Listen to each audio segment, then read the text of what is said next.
Good evening, ji. Sat Shri Akal. Welcome to my channel, and we are going to start the TPA Act. And today, Section 5 we will discuss. Section 5 जो है basically वो deal कर रहा है transfer of property के regarding transfer of property. अब जो property की हम ट्रांसफर की बात कर रहे हैं वो सेक्शन 5 ब्रीफली एक्सप्लेन कर रहा है कि जो ट्रांसफर है वो किन पर्सन के बीच में होगी ट्रांसफर। तो वहां पर स्पेसिफिकली मेंशन किया हुआ है इन सेक्शन 5 में that it should be in between the living person. One living person may transfer the property to the another living person. लेकिन यहां पर सेक्शन 5 में काफी कुछ इंक्लूड किया गया है, like person may transfer the property to his own name, to himself. like अगर मैं ऑनर हूं और मैंने अगर वो प्रॉपर्टी मेरी खुद की प्रॉपर्टी वो अगर मैंने प्रॉपर्टी ट्रस्ट के नाम पर ट्रांसफर कर दी तो वो ट्रांसफर तो हो गई। अब प्रॉब्लम ये है कि जो वो ट्रस्ट है क्या वो लिविंग पर्सन है, ये इंपॉर्टेंट हमारा कंसेप्ट है।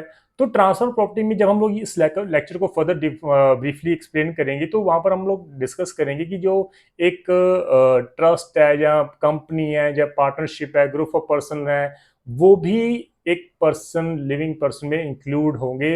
It include in the definition of person.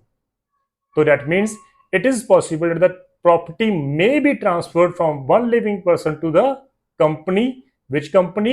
Incorporated company.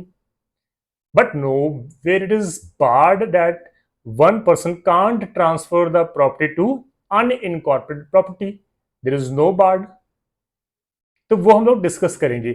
तो सबसे पहले हम बात कर रहे हैं सेक्शन 5 के रिगार्डिंग। तो सेक्शन 5 है क्या हमारा, आपकी स्क्रीन में सेक्शन 5 की डेफिनेशन क्या है। सेक्शन 5 बोल रहा है in the following section transfer of property means what? It is an act by which a living person conveys property, means transfer property in present or in future to one or more other living person. एक living person दूसरे living person को property transfer कर रहा है, convey कर रहा है, वो प्रेजेंट में कर रहा है चाहे वो फ्यूचर में कर रहा है, वो किसको कर रहा है? To one person. या फिर एक पर्सन नंबर ऑफ पर्सन को भी ट्रांसफर कर सकता है, like he is the owner of the house and he may transfer his house in the name of BCD. So there are three persons, three transferees. तो it is possible. यहां पे लिखा one और more than other living person, उनके नाम पे transfer हो सकती है। और means one living person to himself, वो खुद भी ट्रांसफर कर सकता है अपने आप पे, like he is the owner and he may transfer his whole property to the trust and declare himself to be the trustee of that trust. अगर वो ट्रस्टी है तो वो ऑब्वियसली वो उसी के पास रहेगी, तो वो खुद ही को ट्रांसफर कर रहा है, तो ये भी इंपॉर्टेंट है। दूसरी पर्सन की बात करें, ट्रांसफर ऑफ प्रॉपर्टी की बात कर रहे हैं, टू हिमसेल्फ और वन और मोर अदर लिविंग पर्सन, खुद भी करेगा, खुद के नाम पे भी कर सकता है वो, और उसके साथ साथ दूसरे पर्सन के नाम भी कर सकता है। ठीक है जी, तो ये भी कंसेप्ट इंपॉर्टेंट है हमारा, तो इसको हम बोलते हैं ट्रांसफर ऑफ प्रॉपर्टी। तो one living person may transfer the property to another living person or to himself और टू हिमसेल्फ एंड वन और मोर अदर लिविंग पर्सन। अब लिविंग पर्सन की डेफिनेशन में क्या इंपॉर्टेंट है, what is living person and what includes in living person definition. यहां पर लिखा गया है proper in this section, living person includes a company, association or a body of individual. Body of individual means partners, individuals, body of individuals partners हो गए, weather incorporated और not, चाहे वो इनकॉर्पोरेटेड है चाहे वो रजिस्टर्ड है या नहीं रजिस्टर्ड, उससे कोई फर्क नहीं पड़ता। दैट मीन्स वहां पर लिखा है इनकॉर्पोरेटेड और not, it means that a transfer of property may be possible, one person one living person may transfer his property in the name of company which is not incorporated, so there is no barred, इसीलिए वहां पर लिखा है incorporated or not, but nothing herein contained shall affect any law for the time being force related to the transfer of property or by companies, associates or body of individual। लेकिन अगर company act में कोई specific provision है, अगर कोई association of body of individual partnership में कोई specific provision है किसी प्रॉपर्टी के ट्रांसफर के रिगार्डिंग, तो वो हमारा स्पेशल लॉ जो है वो प्रिवेल करेगा instead of transfer property act. तो इसको प्लीज आप ध्यान में रखना। नाउ वर्ड प्रॉपर्टी की हम बात कर रहे हैं. Word property includes what? It includes all his legal rights of a person except his personal right. Legal right की हम बात कर रहे हैं. लीगल राइट में अगर हम लीगल राइट की बात करें तो लीगल राइट में है क्या हमारा? What does it mean legal right? Legal right क्या है? मेरी ऑनरशिप, मेरी possession, benefit of the property, उसको एंजॉय करने का, वो सारे मेरे लीगल राइट्स हैं. What does it mean by personal rights? Personal right क्या है? अगर वहां पर एक छोटा सा मंदिर है उस जगह पर, तो वहां पर मैं डेली पूजा करने के लिए जा सकता हूं, वो मेरा पर्सनल राइट है. तो लॉ कहता है कि भाई यहां पर हम ट्रांसफर की बात करें तो ट्रांसफर की बात में हम बात करें the word property it includes all legal right except his personal right. तो पर्सनल राइट को हमने बाहर निकाल दिया, सिर्फ लीगल राइट की हम बात करें विच कॉन्स्टिट्यूट हिज स्टेटस और पर्सनल कंडीशन, उसी को हम बात कर रहे हैं, सिर्फ लीगल राइट्स की बात कर रहे हैं. उसके अलावा हम वर्ड में प्रॉपर्टी में उसको फर्दर इंक्लूड ही नहीं कर रहे पर्सनल राइट्स को. नाउ अब सेक्शन 5 की बात करें तो सेक्शन 5 में 5 कंडीशन है. सेक्शन 5 में 5 कंडीशन है. First, there must be an act of convince, means act of transfer होना चाहिए. एक्ट ऑफ ट्रांसफर होना चाहिए. Second thing, it must be between the living person और may be convey to one और more other living person himself और to one और more other living person. ये second condition हमारी. अब प्रॉपर्टी जो है फ्यूचर में जहां प्रेजेंट में भी ट्रांसफर हो सकती है, ये हमारी थर्ड कंडीशन है. Person includes what ever means company, association और बॉडी ऑफ इंडिविजुअल ऑलरेडी हमने कर लिया है, वो भी इंक्लूडेड है. ये 5 कंडीशन हमारे लिए बहुत इंपॉर्टेंट है अगर हम सेक्शन की बात करें, सेक्शन 5 को ट्रांसफर प्रॉपर्टी के रिगार्डिंग. तो इन ये पर्सन है हमारे और ये हमारी कंडीशंस है, इसको आप प्लीज ध्यान रखना. Done. Now we have a case A नडलवरी versus N Mallya Narayan A 1936. Madras High Court का केस है ये. कोर्ट ने हेल्ड किया कि document of transfer shows the change of ownership. shows the change of ownership. तो डॉक्यूमेंट ट्रांसफर क्या है? लाइक रजिस्टर्ड डीड, पहले वो प्रॉपर्टी मेरे नाम पे थी, now I have transferred my property to my son's name. तो वो जो ट्रांसफर, जो डॉक्यूमेंट ऑफ ट्रांसफर है, वो उसका मतलब क्या है कि चेंज ऑफ ऑनरशिप है. यहाँ पर ऑनरशिप चेंज हो रही है. We have another case Subbegowda versus Thimma Gowda A 2004. Supreme Court का केस है हमारा. इसको प्लीज आप ध्यान में ना, यहाँ पे मेंशन किया सुप्रीम कोर्ट ने क्या कहा कि जो सेटलमेंट डीड्स होती हैं, जो सेटलमेंट डीड्स होती हैं. अब सेटलमेंट डीड्स का मतलब क्या है? सेटलमेंट डीड्स का मतलब क्या है कि अगर हमारी फैमिली में there are disputes in our family, या फिर डिस्प्यूट नहीं भी है, तो हमारे जो एल्डर्स होते हैं फैमिली के, वो कहते हैं कि भाई अभी हम प्रॉपर्टी को डिस्ट्रीब्यूट कर देते हैं, पार्टीशन कर देते हैं. और वो पार्टीशन हमारी समटाइम्स ओरली होती है, राइट? वो हमारी पार्टीशन ओरली होती है. तो वो सेटलमेंट डीड है हमारी. ग्रैंडफादर ने कहा कि भाई यहाँ ये प्रॉपर्टी ए की है, ये प्रॉपर्टी बी की है, ये प्रॉपर्टी सी की है, लेकिन मैंने पार्टीशन नहीं की, ये मेरे ओरल पार्टीशन है, ये हमारी कॉम्प्रोमाइज जो डीड है, हमारी फैमिली डीड है, वो है.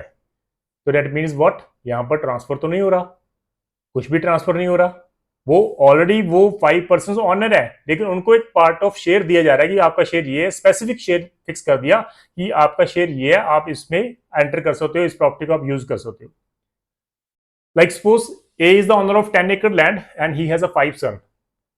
तो वो अपनी सारी प्रॉपर्टी बच्चों के नाम पे दे रहा है, तो वो हर बच्चे को 2-2 एकड़ जो है उसको दे रहा है. तो अगर वो 2-2 एकड़ दे रहा है तो 2 एकड़ लैंड एक पर्सन को दे रहा है, तो वो तो एक सेटलमेंट डीड है. वो ऑलरेडी भी ऑनर थे, और अब क्योंकि वो फैमिली जो थी बेसिकली वो इंडिविजुअल फैमिली हमारी, राइट, हिंदू फैमिली है, जो हिंदू अनवेड फैमिली है, तो वो बीइंग एज ए कोपर्सन वो ऑनर भी हैं. लेकिन अभी हमने ओरल पार्टीशन कर दिया, तो उनको ऑलरेडी वो जो शेयर उनका जो ऑनर थे, अब उनको हमने स्पेसिफिकली उनको शेयर स्पेसिफिक कर दिया, ये आपकी प्रॉपर्टी, ये प्रॉपर्टी. तो ओरल पार्टीशन कर दिया. तो पार्टीशन यहाँ कोर्ट ने हेल्ड किया कि भाई यहाँ पर हम बात कर रहे हैं, तो इसको प्लीज ध्यान में रखना. Settlement deed it is not a transfer of property. So ये एक इंपॉर्टेंट हमारे लिए केस था. तो फर्दर हम बात करें, transfer of property should be in between the living person, और it should be in between the one living person to another. Like corporate companies होगी, इनकॉर्पोरेट कंपनीज होगी, फर्म्स होगी, आइडल्स हो गया, फर्म्स हो गई, ये हम इसके बात करें, इनको ट्रांसफर की जा सकती है. तो इसको प्लीज सावधान रखना. Now we have another case H Narayan, Bank of Upper India, 1938, right. ये केस में कोर्ट ने कहा इसमें हेल्ड किया court is not a juristic person, court is not a juristic person, court ने कहा कि हम ज्यूरिस्टिक पर्सन ही नहीं है, तो it is not a living person being, अगर हम ज्यूरिस्टिक पर्सन हम लिविंग पर्सन नहीं है, देयरफॉर कोर्ट का जो ऑर्डर होता है for sale is not a transfer of property within the meaning of this act. It is just an order. It is not a transfer of property. Order of the court does not fall in the definition of transfer of property. तो इसको please आप ध्यान में रखना, ये काफी हमारे लिए इंपॉर्टेंट था। अगर हम बात करें हिमसेल्फ की, तो ऑलरेडी हमने डिस्कस किया है कि जो सेक्शन 5 की डेफिनेशन है हिमसेल्फ का मीनिंग क्या है कि आप खुद को भी ट्रांसफर कर सकते हो। पहले तो हम ये था नहीं हमारे एक्ट में, तो हिमसेल्फ तो वर्ड था नहीं, तो हम वो था one living person may transfer the immutable property to another living person, but thereafter we include the word himself in the definition of transfer of property. Now it means the person vests the property in trust and himself become the trustee. वो property trust को दे रहा है और खुद अपने आप को trustee उसने डिक्लेयर कर दिया। And when a man transfer property in one capacity to himself in another capacity, as when a man makes a transfer in his capacity as an executor to himself in his private capacity. तो यहां पर दो capacity हैं, वो खुद trust को दे रहा है बीइंग एज ए सेलर, वो सेलर है। सेकंड रोल क्या कर रहा है, वो उस ट्रस्ट का ट्रस्टी है, वो खुद को भी ट्रांसफर कर रहा है। दूसरी तरफ तो वो एग्जीक्यूटर भी है, तो वो खुद को भी ट्रांसफर कर रहा है। तो इसको प्लीज आप ध्यान में रखना कि ये हिमसेल्फ में खुद को भी ट्रांसफर की जा सकती है प्रॉपर्टी। नाउ जनरल प्रोविजन क्या है हमारा, general provision of this act will not affect the provision of any special law dealing with the property transferred by companies, associate और बॉडी ऑफ इंडिविजुअल्स, राइट। कोई भी हमारी स्पेशल लॉ है तो वो always prevail over the general law. General law क्या हमारा, transfer of property it is a general law, but if there is a specific provision made out in the company act or in the partnership act regarding the transfer of property, immutable property, तो वो हमारा special law है, तो special law always prevail over the general law. तो ये इसको please आप ध्यान रखना। Then we have another case, Jainarayan Paraspuria versus Pushpa Devi Saraf. ये हमारा सुप्रीम कोर्ट का केस है। कोर्ट ने हेल्ड किया कि transfer of property in favour of unincorporated company is not barred. ये नहीं कि सिर्फ प्रोविजन लॉ में प्रोविजन है कि सिर्फ एक लिविंग पर्सन या दूसरी इनकॉर्पोरेट कंपनी जो है हमारी सिर्फ उसी को ट्रांसफर किया जाता है। Although it is not barred, but still यहाँ पर कुछ सिचुएशंस ऐसी होती है, यहाँ पर टेक्निकलिटीज आ जाती हैं, प्रॉब्लम्स आ जाती है जब आप इनकॉर्पोरेट कंपनीज को ट्रांसफर कर रहे हो। तो it is quite easy safe कि आप इनकॉर्पोरेट कंपनी को ही ट्रांसफर करें, लेकिन यहाँ पर कहीं भी बार्ड नहीं है कि अन्य इनकॉर्पोरेट कंपनी को आप ट्रांसफर नहीं कर सकते। तो transfer of property in between one living person and the unincorporated company is not barred, ये ध्यान रखना। Now similarly the definition term transfer in section 5 of the act does not include property situated outside India. जो property outside India है वो उस पर transfer of property act apply नहीं होता। जहां वो प्रॉपर्टी ऐसी टेरिटरी में जहां पर transfer of property act apply नहीं होता, तो वहां पर सेक्शन 5 कभी भी अप्लाई नहीं होगा, उसके regarding transfer of property possible नहीं है under the Transfer of property act में। Now effect of transfer of property, यहां पर हम बात कर रहे हैं इफेक्ट ऑफ ट्रांसफर प्रॉपर्टी। तो ट्रांसफर ऑफ प्रॉपर्टी इफेक्ट की बात कर रहे हैं तो सिंपल, अगर हम ट्रांसफर कर रहे हैं तो उसका इफेक्ट क्या होगा, सबसे पहले इफेक्ट होगा ऑनरशिप चेंज होगी, राइट्स चेंज होंगे, लाइबिलिटीज चेंज हो जाएंगी हमारी। तो वही हम डिस्कस कर रहे हैं यहां पर कि वहां पर लिखा है कि transfer effect of transfer property means, पहली बात है ट्रांसफर ऑफ राइट। जितने भी राइट्स हैं एक ट्रांसफर के, वो ट्रांसफरी को ट्रांसफर हो जाते हैं। Second thing, transfer of ownership. In some cases like sale of the property, the ownership of the property is transferred from one person to another person, transfer immediately transfer हो जाती है। लेकिन कई बार हम लोग फ्यूचर ट्रांसफर कर देते हैं, एग्रीमेंट टू सेल है, फ्यूचर में हम लोग उसको रजिस्टर करवाएंगे तो वो फ्यूचर में ट्रांजेक्शंस होगी। Third, transfer of interest.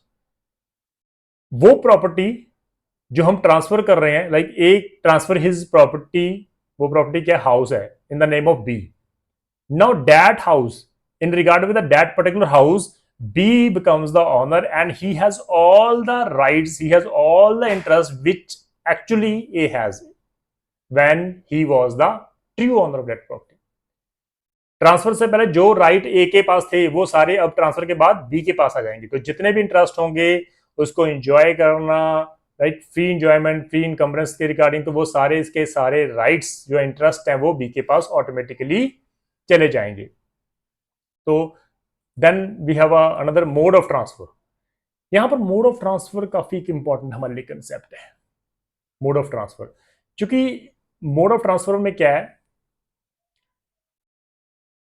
Transfer of act में, ट्रांसफर प्रॉपर्टी एक्ट में नंबर ऑफ मोड्स दिए हुए हैं। लाइक सेल में ट्रांसफर ऑफ जो property one person to another person होती है। मॉर्टगेज दिया हुआ है, मॉर्टगेजर एक मॉर्टगेजी को ट्रांसफर कर रहा है, इंटरेस्ट ट्रांसफर कर रहा है प्रॉपर्टी का, ठीक है।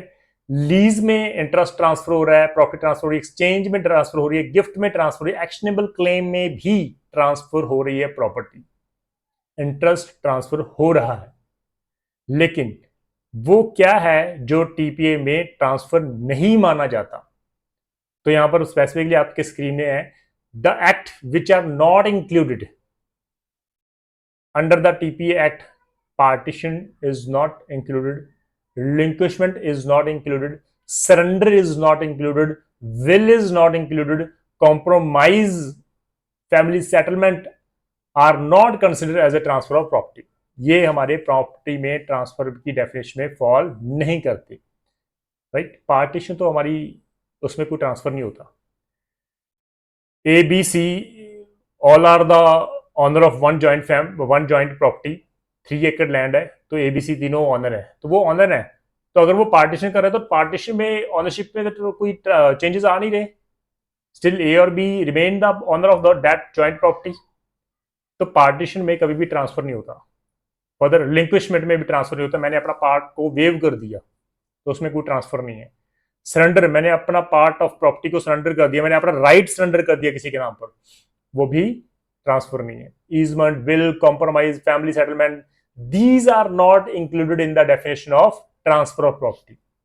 तो इसको प्लीज आप समझ लेना कि हमारे लिए ट्रांसफर ऑफ प्रॉपर्टी के में सेक्शन 5 बहुत इंपॉर्टेंट है। Already we have discussed the definition, the 3 definition actionable claim हमने किया था, राइट। इमल प्रॉपर्टी को रिगार्डिंग हमने डेफिनेशन में किया था, जो इंपॉर्टेंट डेफिनेशन थी हमारी वो हमने ऑलरेडी डिस्कस कर ली है, राइट। डॉक्ट्रिन ऑफ नोटिस वो हमने डिस्कस किया, काफी इंपॉर्टेंट था हमारे लिए। एंड नाउ सेक्शन 5 वो हमने डिस्कस किया है इन ब्रीफ में कि क्या ट्रांसफर ऑफ प्रॉपर्टी में इंक्लूड है, क्या ट्रांसफर में इंक्लूड नहीं है। तो transfer of property is one of the most important act जो हमारे लिए टेक्निकल भी है, कंफ्यूजन भी बच्चों को ज़्यादातर स्टूडेंट्स को होती है, इसलिए कोशिश यही रहेगी हमारी कि सभी कंफ्यूजन को दूर किया जा सके। तो thank you so much for watching my lecture. सत श्री अकाल।